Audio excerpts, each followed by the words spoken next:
The book of Joshua tells us about the rest of Joshua's life, from his youth, crossing, until his death at the age of 110.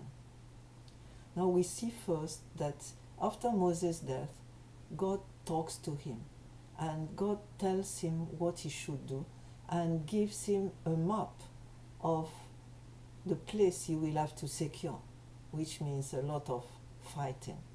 But his limits are delineated. Also, God encourages him a lot.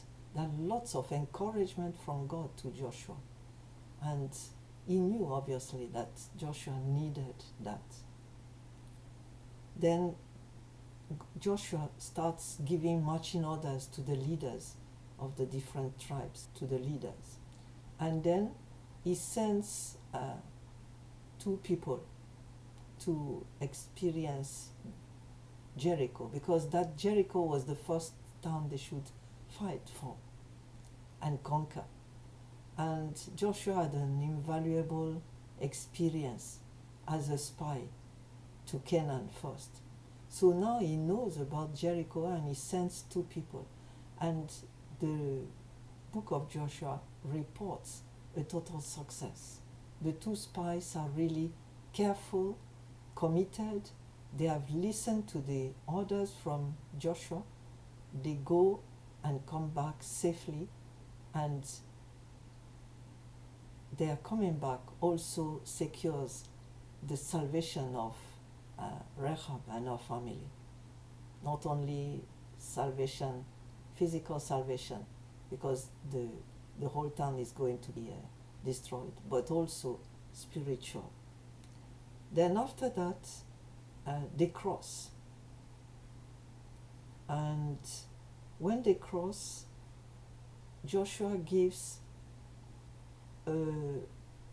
careful guidelines about the way they should cross, who should be in front, who should be in the middle, who in what order they were going to cross, and he instills confidence in people that is going to be workable, is going to be good. And of course, all this he got from God. And they cross, and then he has reminded them that God is the one that gives them victory. And he has also told them to collect stones to make a memorial, so that people will know in the future what happened. Because if you just tell it and there is no proof, it's one of these miracles that is hard to believe. But Joshua knew about that, and he planned for it. And if you see the story of Israel, there's a lot of memorials, a lot of oral history that is passed on from one generation to the next. And that is something very valuable we learn from them. Then after the crossing comes circumcision. And that is a renewal in the physical of the covenant between Israel and his God. Because all these people that grew up in the wilderness, were born there in fact, they were not circumcised. So now all of them get circumcised as a sign that they belong to God. And it's something that has been continuous in Jewish history. And then the next thing is the Battle of Jericho. And actually we see that it's a battle that is not won by fight, unlike previous ones, but is one that is won by prayer and worship. And they learn the discipline of praying for 7 days, going around without any sign that the victory was coming, just by faith. And it's the first thing they learn through that battle. Trusting God, keeping silent, only music, and going around, signifying victory. and the victory is won. Jericho is won.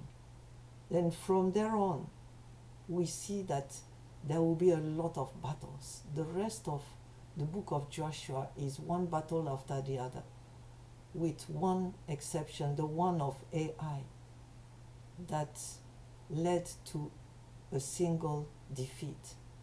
And then we learn, and they learn from there what went on. And Joshua had to learn too, that for us to win battles, you have to be completely committed, completely obedient. Don't take any glory for yourself. Don't grab any physical thing. We are not there.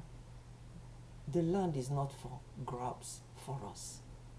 The land is for God, completely for God. And there is something in the book that is also another type of battle, is the one of the Gibeonites, that pretended they were coming from far because they were afraid. So they lied through their teeth. And unfortunately, in that instance, neither Joshua nor the leaders asked God about the situation. Decided to believe these people only to find out after 2-3 days that they were lying, that actually they were neighbors that should have been battled, So that was another lesson learned, and good lesson learned. They learned, and it didn't happen anymore. And so it went on, and God was guiding them until the end of the book, where you have the farewell speech of Joshua, where God told him what to say. And in a nutshell, it was like, you worked hard, you battled hard, but the work is not finished. This land is not yet completely subjugated. So you will have to continue. And what happened then was Joshua guiding the tribes, giving each one their own portion of land to fight for and establish. And then he reminded them of all that God had done. A long speech about history. And at the end of it, he led them into a renewal of the covenant with God, saying, because he knew, he had heard before he crossed, before the death of Moses, he had heard that the people would abandon God at a point. So he was really concerned. And he told them, I'm going to die. I'm going to go like the others have gone before. But I want to tell you, you have in front of you blessings and curses, just like Moses did. And he told the people, you cannot serve God. And the people say, yeah, we want to serve God. He said, are you sure? And he led them into a covenant with God before he died. So you see, we see Joshua as a very noble, truthful, and honest and committed leader. Somebody we can look up with confidence.